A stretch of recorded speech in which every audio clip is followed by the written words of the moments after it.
Welcome to Help Me Communicate for Wednesday, November 15th, 2017. And today I'm going to talk about how to get a raise, how to ask for that raise because you think you deserve it.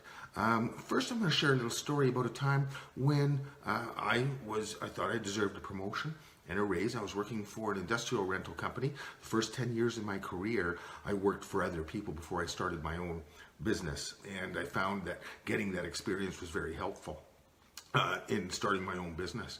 I got lots of sales experience. I got lots of industrial sales experience. I got some management experience, and it really prepared me for starting my own business because I only had a high school education. I never got the university education, and getting that experience really helped me. And there was a time where I thought, when I was working for Fasco Rentals, that I deserved a raise and a promotion. And so what I did, I was very fortunate. I had just taken a communications course with Family Life Education Council. Now, it was a leadership and communications course, and it really prepared me for going into this crucial conversation. And so we had lost our general manager, and the sales manager had been promoted. So the sales department, there was 4 of us on the team, had been operating without a manager for a couple of months. And I was noticing that there were some things that were falling through the cracks. I was starting to get frustrated. And so the first thing I did was completely prepare myself for the conversation. I took 2 weeks and I wrote notes down of everything that happened in that 2-week period that, as a sales manager, could have prevented from happening. So negative things that happened in the company, I prepared. And I had a list of two pages of paper with a full list of things that had gone wrong because we didn't have we didn't have a sales manager in place. So I prepared that list. I prepared my conversation based on the human interaction process, the HIP process. It's how we communicate as people. We sense something, or we witness something with one of our 5 physical senses. Then we get a thought, then we get an emotion, and we derive an intention out of that thought, emotion, and sense. And then we choose our actions, and our actions is this particular conversation. So I prepared myself. I had my full list of things that could have done. I prepared a list of things that I had done that were above and beyond my general duties that showed that I excelled. And I planned out, I thought about it. What were my thoughts around this particular topic? What were my feelings? How did I feel about this? I was feeling unappreciated. I was feeling frustrated because the efficiencies weren't there. And I wrote down my intention. I had also written down all my senses in that list. These are the things that I witnessed. And so I want you to do the same thing. After preparing all of that, I invited my boss out for dinner after work one night, and I went through my list. I went through my planned conversation. I took it with me. And the next morning, I got a promotion and a raise. It worked really well. I was very grateful that I had taken that communications course to help me plan that. So this is what you do if you think you deserve a raise. First thing you do is to make sure you actually deserve that raise. And here's how you prepare. The first thing you do is research the industry standard for your position's pay. Now, I consulted many different clients, and so every once in a while, we'll research what the industry standard is for the different positions in the different companies. So for a salesperson, what's the industry standard for industrial salespeople? What's the industry standard for carpenters or engineers? What's the industry standard for your position? Know that. And when I go on Google and search those things, I usually get 2 or 3 sites, and I'll compare the sites to make sure that there's some congruency there. And all the sites typically give me a low range, a mid range, and a high range for my area, my geographical area. And so if you research your position and what the industry standard is, that's the first step. Know what everybody else is getting paid that's doing the same thing as you. The second step is that becomes part of your plan and your list that you bring into your conversation with your boss, is having that information and having it written out and the references to where you got that information. The second part is to write out a full list of your job description as you understand it, your duties and responsibilities. Write that out and analyze how yourself how you think you're doing in those areas. Write it down. If you have access to your last performance review, get a copy of that. If you had a good performance review, chances are you deserve a raise. If your performance review was not very good, then maybe it's not quite the right time to ask for a raise yet, and you need to prepare yourself a little bit more before asking for that. Number one rule in success is to go the extra mile, to do more than is expected of you. That comes from Og Mandino, the greatest salesman and the greatest miracle in the world. He wrote 2 of those books. And the number one rule for success is people do more than is expected of them without expectation of return in the immediate sense. And we find when we go the extra mile, when we do more than is expected of us, things come back to us in ways that we don't expect it. If you're doing extra at work, your customers will notice, your suppliers will notice, your co-workers will notice, and you'll be offered a position typically when you least expect it, because somebody noticed that you were continually going the extra mile and doing more than is expected of you. So prepare yourself for asking for that raise by making sure that you identify areas where you've gone that extra mile in your things. In your preparation, write down exactly why you think you deserve a raise and compare the areas where you've gone the extra mile to your standard duties and responsibilities. Be prepared. Be prepared to offer to do more things than you're doing now. What are you willing to do above and beyond to get the raise that you're about to ask for? So you have all of this planned out, and you have it all written out, and you plan your conversation according to sharing your human interaction process. Okay, so what you witnessed and is all your research. You witnessed that we have an industry standard and know where you're at. If you're at the top of industry standard, the chances of getting a raise might be less than they would be if you were at the middle or at the bottom. So know that. And remember that sometimes if you're at the top of industry standard, maybe it's time to change jobs or careers. Consider that if you are being paid at the top of industry, because as an employer, when I'm coaching business owners and managers, I tell them to make sure you're paying within industry standard. The people that are shining, you should pay towards the top of the industry standard. The people that are just doing their job just to get by, enough to get their paycheck, they should be near the middle or lower part of the spectrum. And with some of the companies that I work with, they have different levels of pay for the same position. So a construction company might have 4 or 5 different levels of labor pay depending on the duties, responsibilities, and skills that the person has. So it really depends on your organization where you're being paid at that standard. But know what that standard is and know where you fit into that standard. Know your job duties and responsibilities. Know where you've gone the extra mile. And then with all of that information, that's what you witnessed. So that's the first part of your plan for your conversation. Write down what your thoughts are about all this information. And then you're sharing your thoughts and what you witnessed. So that's 2 parts of the HIP process. Write down all your feelings. Write down both positive and negative feelings. The positive feelings that you have about the company. The positive feelings that you have about yourself. The positive feelings that you have about the person that you're asking for the raise from. So if you're feeling confident in the progress of the company or the position of the company in the marketplace, state that.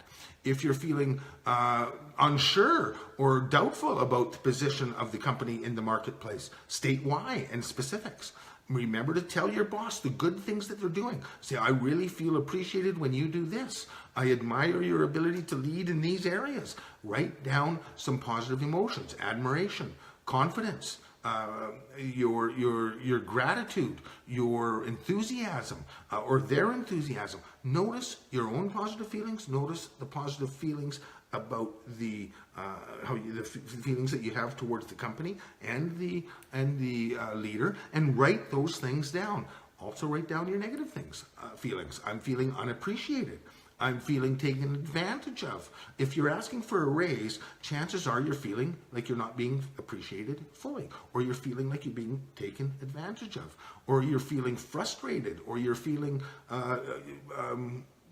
disappointed in the organization or yourself or the leader's ability to see how you're contributing. So write those feelings down, and then write down exactly what you want. Here's what I think I deserve and why I think I deserve that. So you're sharing your HIP, all your information that you witnessed, that you've gathered.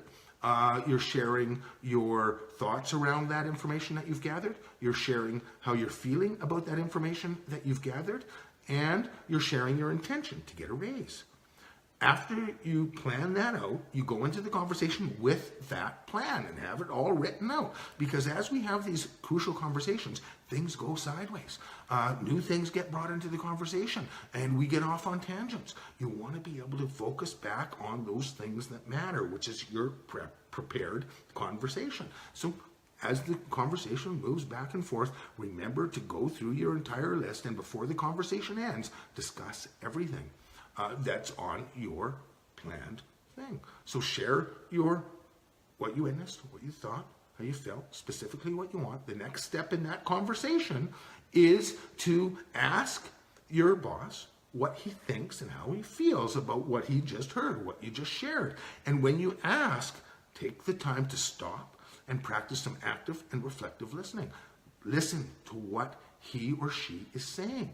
And remember that they have a human interaction process just like you. After they hear what you've said, they're going to have a thought, they're going to have an emotion, and they're going to get an intention. And that thought, emotion, intention, and what they heard is as valid as your thoughts, emotions, and intentions. So in a communications process, it's important to validate what you just asked your boss to tell you. Okay, I hear that that's what you think and how you feel about this conversation. And then you on with your list. So chances are, if you do this effectively, you're going to get a yes. If you don't get the yes about the raise, then the next question in the conversation is, what do I have to do to get to that next level of pay? And ask specifically. Listen to what he says, write it down. Your next question is, when is a reasonable time to ask for a raise again if I do all of these things that you've asked me to do? And write that date down. And when you write those things down, your boss sees that you are committed and that you're going to hold him or her accountable. So the simple process for asking for a raise, number one, you got to be going the extra mile. You got to be doing more than is expected of you. So if you haven't been doing that, start doing it now and prepare yourself for asking for the raise. Then know what your industry standard is. Then plan your conversation. Know what your duties and responsibilities are. Know where you've gone above and beyond. Know how you think and feel about all this information that you're gathering, and know what your intention is. Write it all down. Take that plan with you into the conversation, and then share that information, and then ask what your boss thinks about that information and what he heard or what she heard, and allow the conversation to evolve, keeping in mind that you're always wanting to talk about how you're thinking, how you're feeling about what you just heard and what your intention is. And you want to ask the other person as well what they're thinking and how they're feeling about the new information that comes up in the conversation. Stay tuned to each person's hip. Put it on the table. Get clear on what you need to do to get to that. Ask those questions. What do I need to do to get to that next level of pay? What do I need to do to earn a raise? Do I need to ask for a promotion? Do I need to get some schooling so I can get that promotion? What do I need to do? And the number one rule of negotiation is to be willing to walk away if you don't get what you want. And so on that note, you have to be willing to look for another job. If you're going to threaten or say that you're going to look for another job, remember to assure your boss that you are needing to improve your career, but you assure him that you will give notice if that happens. Remember it's a good idea not to make those decisions right away. You might want to wait a day or two before you put that ultimatum on the table. But I don't think you should put the ultimatum on the table unless you've actually found another job. It's easier to find another job when you're already working. When we get into a situation where we're desperate, it makes it more difficult to get that other job. So I strongly recommend anytime you're going to look for a new job or anytime you're going to quit your job, make sure you have another job to go to before you do that. Unless the work environment is really unhealthy, both either physically or mentally to you. And if that's the case, why are you asking for a raise? Why are you wanting to stay there? You should just be looking for another job. And then when you find it, give reasonable notice so that you don't burn any bridges, and be willing to walk away if you don't get what you want, or be willing to do whatever you need to do to get to that next level of pay. So to prepare to ask for a raise, you need to be prepared. You need to be doing more than what's expected of you, and you need to ask. And if you do those things, then you will earn to the top of industry standard. Just go that extra mile. So the key here in asking for that raise and how to do that is to become a good communicator. And what allowed me to ask for the raise and get the promotion was the fact that I'd just taken some great communications courses. Those communications courses have carried me through my career so that I was able to start a business from the trunk of my car and build it to $3 million in 3 stores in annual sales in the cellular phone industry in the 80s and 90s. The great communication skills that I've developed over time, I learned and then I honed them and I practiced them and I got better at them, has helped me to become a good information and communication flow consultant to family businesses. It's my specialty. And now we offer this contact communications and masterminding program. I posted a link just before this video on where you can go to sign up for that program. It's only $89 and it's cheaper than the price of a good fight on pay-per-view or a concert ticket. And I'll be right there along with you. I'll do a masterminding session with all participants at least once a week. That in itself is worth $250 a week. My normal fee for consulting is $250 an hour. And so for only $89, you get access to me every week. And it's great value. And communications is something that develops over time that we need to practice. Having access to me helps you plan those crucial conversations as they come up throughout the year, throughout your life. You will get full-time access to our contact program. Just click the link below, sign up. It's a great deal and it's only going till the end of the year. So sign up and get into the program and I'll help you become a great communicator. Next week, we're going to talk about how to say no if you're a boss without making it personal, and to keep the employee engaged even if you are saying no to a raise. So go out and make it an awesome day. I hope you enjoyed today's Help Me Communicate, how to go out and ask for that raise and how to prepare yourself for that. Go out and make it an awesome day. We'll see you next week. Bye for now.